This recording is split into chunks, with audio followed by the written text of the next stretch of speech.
Can you give an example, from your experience? And I know you've had many, in China, Turkey, Russia, can you give us a specific example of feeling like you were being hoodwinked and what you ended up doing in that scenario, whether you invested or didn't invest or got out? Yeah, no, it's a good question. There definitely have been cases of this.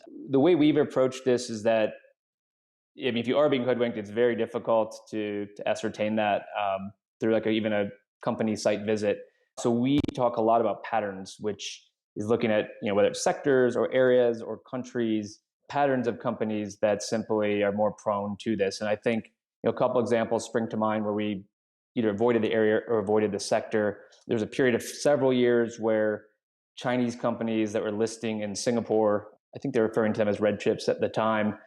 There's an extremely high hit rate of frauds that were occurring in those listed companies. And so while a handful did come to market in Singapore that seemed interesting to us fundamentally, our hurdle rate there for risk tolerance was much, much higher. And had the stock been listed elsewhere, we may have decided to invest. But given the pattern and again, that risk of impairment, we decided, we opted out essentially of investing. And it's also a term we use, and I think it's true everywhere, but data shows it's particularly true in emerging markets, which is that the persistence of risk is generally higher than the persistence of return.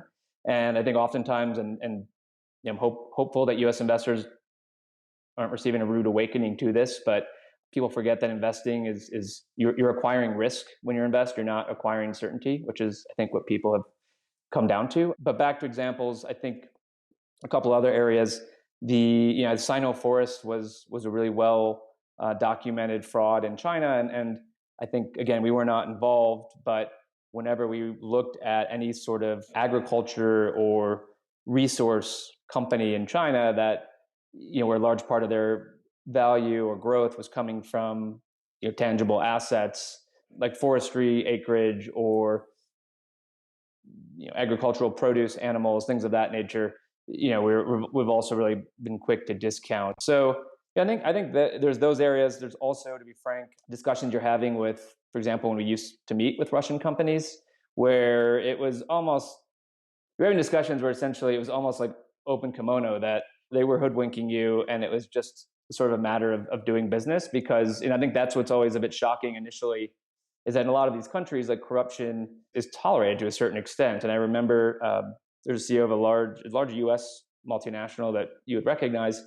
where they conducted business in Mexico. And I remember him describing to me a certain financial kind of department they had, or classification they had, which was basically for paying bribes, because that's just part of doing business in Mexico. So there's definitely been those situations in the past. And a lot of that, as much as people may want to believe that you can be an expert, you've had some really good investors who have been duped on frauds in the past. So our view is a sort of a combination, again, of those patterns. Obviously, we are meeting with these companies and you're trying to use intuition. But lastly, I think also going back to behavioral finance and looking for divergences in several cases, reacting quickly when stock prices start to veer away from fundamentals has helped us. And we recognize, in emerging markets, the need to be much more nimble. So that's just a few of the examples.